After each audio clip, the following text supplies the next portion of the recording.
IFunny. Written by James Patterson and Chris Grabenstein. Read by Frankie Sirach. Includes a bonus PDF of illustrations by Laura Park. Prologue, Chapter 1. Flop Sweat. Have you ever done something extremely stupid? Like, I don't know, try to make a room filled with total strangers laugh until their sides hurt? Totally dumb, right? Well, that's why my humble story is going to start with some pretty yucky tension. Plus a little heavy-duty drama and hopefully a few funnies so we don't all go nuts. Okay, so how exactly did I get into this mess? Up on stage at a comedy club, baking like a bag of French fries under a hot spotlight that shows off my sweat stains, including one that sort of looks like Jabba the Hutt, with about 1,000 beady eyeballs drilling into me? A very good question that you ask. To tell you the truth, it's one I'm asking too. What am I, Jamie Grimm, doing here trying to win something called the Planet's Funniest Kid Comic Contest? What was I thinking? But wait, hold on, it gets even worse. While the whole audience stares and waits for me to say something, anything funny, I'm up here choking. That's right, my mind is a total and complete blank. And I just said, "No, I'm Jamie Grimm." That's the punchline, the end of a joke. All it needs is whatever comes before the punchline. You know, all the stuff I can't remember. So I sweat some more, the audience stares some more. I don't think this is how a comedy act is supposed to go. I'm pretty sure jokes are usually involved, and people laughing. Hi, I finally squeak out a few words. The other day at school we had this substitute teacher. Very tough. Sort of like Mrs. Darth Vader. Had the heavy breathing, the deep voice. During roll call she said, "Are you chewing gum, young man?" And I said, "No, I'm Jamie Grimm." I wait for what seems like hours, and yes, the audience kind of chuckles. It's not a huge laugh, but it's a start. Okay, phew, I can tell a joke. All is not lost. Yet, but hold on for a sec. We need to talk about something else, a major twist to my tale. A major twist, you say? Already? Yep, and trust me, you weren't expecting this one. To be totally honest, neither was I. Chapter 2. Ladies and gentlemen, me! Hi. Presenting me, Jamie Grimm, the sit-down comic. So, can you deal with this? Some people can, some can't. Sometimes even I can't deal with it. Like just about every morning when I wake up and look at myself in the mirror. But you know what they say. If life gives you lemons, learn how to juggle. Or even better, learn how to make people laugh. So that's what I decided to do. Seriously, I tried to teach myself how to be funny. I did a whole bunch of homework and read every joke book and joke website I could find, just so I could become a comedian and make people laugh. I guess you could say I'm obsessed with being a stand-up comic, even though I don't exactly fit the job description. But unlike a lot of homework, algebra, you know I'm talking about you, this was fun. I got to study all the greats, Jon Stewart, Jerry Seinfeld, Kevin James, Ellen DeGeneres, Chris Rock, Stephen Wright, Joan Rivers, George Carlin. I also filled dozens of notebooks with jokes I made up myself, like my second one-liner at the comedy contest. Wow, what a crowd, I say, surveying the audience. Standing room only. Good thing I brought my own chair. It takes a second, but they laugh, right after I let them know it's okay, because I'm smiling too. This second laugh? Well, it's definitely bigger than the first chuckle. Who knows? Maybe I actually have a shot at winning this thing. So now I'm not only nervous, I'm pumped. I really, and I mean really want to take my best shot at becoming the planet's funniest kid comic. Because in a lot of ways, my whole life has been leading up to this one sweet, if sweaty, moment in the spotlight. Part 1. The Road to Ronkonkoma. Chapter 1. Welcome to my world. But hey, I think we're getting ahead of ourselves. We should probably go back to the beginning, or at least a beginning. So let's check out a typical day in my ordinary, humdrum life in Long Beach, a suburb of New York City.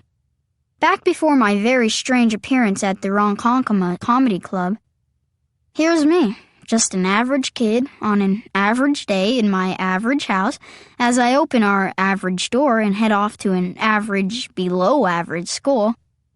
Zombies are everywhere. Well, that's what I see. You might call them ordinary people. To me, these scary people stumbling down the sidewalks are the living dead. A pack of brain-numb freaks who crawl out of the ground every morning and shuffle off to work. They're waving at me, grunting. "Hello, Jamie!" I wave and grunt back. So, what streets do my freaky zombie friends like best? The dead ends, of course. Fortunately, my neighbors move extremely slowly. Lots of foot dragging and Frankenstein-style lurching. So I never really have to worry about them running me down to scoop out my brains like I'm their personal pudding cup. There's this one zombie I see almost every morning. He's usually dribbling his coffee and eating a donut. Do zombies eat donuts with their fingers, you might ask? No, they usually eat their fingers separately. The school crossing guard? She can stop traffic just by holding up her hand, with her other hand. Are there really zombies on my way to school every morning? Of course there are, but only inside my head. Only in my wild imagination. I guess you could say I try to see the funny side of any situation. You should try it sometime. It makes life a lot more interesting. So, how did I end up here in this zombified suburb not too far from New York City? Well, that, my friends, is a very interesting story. Chapter 2. A Stranger in an Even Stranger Land. I moved to Long Beach on Long Island only a couple months ago from a small town out in the country. I guess you could say I'm a hick straight from the sticks. To make my long story a little shorter, Long Beach isn't my home, and I don't think it ever will be. Have you ever felt like you don't fit in? That you don't belong where you are, but you're sort of stuck there? Well, that's exactly how I feel each and every day since I moved to Long Beach. Moving to a brand new town also means I have to face a brand new bunch of kids and bullies at my brand new school. Now, like all the other schools I've ever attended, the hallways of Long Beach Middle School are plastered with all sorts of no bullying posters. There's only one problem. Bullies, it turns out, don't read too much. I guess reading really isn't a job requirement in the high-paying fields of name-calling, nose-punching, and atomic wedgie yanking. You want to know the secret to not getting beat up at school? Well, I don't really have scientific proof or anything, but in my experience, comedy works. Most of the time, anyway. That's right. Never underestimate the power of a good laugh. It can stop some of the fiercest middle school monsters. For instance, if you hit your local bully with a pretty good joke, he or she might be too busy laughing to hit you back. It's true. Punchlines can actually beat punches because it's pretty hard for a bully to give you a triple nipple cripple if he's doubled over, holding his sides, and laughing his head off. So every morning before heading off to school, just make sure you pack some good jokes along with your lunch. For instance, you could distract your bully with a one-liner from one of my all-time favorite stand-up comics, Stephen Wright. Do you think that when they asked George Washington for ID, he just whipped out a quarter? If that doesn't work, go with some surefire Homer Simpson. Operator, give me the number for 911. All I'm saying is that laughing is healthy, a lot healthier than getting socked in the stomach. Especially if you had a big breakfast. Chapter 3. Jamie to the rescue! Of course, my new school gives me all sorts of terrific opportunities to test my anti-bullying theories. Because once I make it through my imaginary zombie zone, there's another drooling demon for me to deal with. A real one. Meet Stevie Cosgrove, Long Beach's Bully of the Year, 3 years running. All-pro, master of disaster, inventor of the upside-down Shanghai shakedown. Cosgrove puts the cruel in Long Beach Middle School. As I cruise across the playground, he's busy making change with the 6th grader in gravity. The poor kid's in serious trouble. I know because I've been in his position before, upside down with loose change sprinkling out of my pockets. I roll right up to Cosgrove and his victim. Inside, I'm trembling. Outside, I try not to let it show. Bullies can smell fear. Sweat, too. They're also pretty good at picking up on involuntary toots. "Hey, Stevie," I say as calmly and coolly as I can. "How's it going?"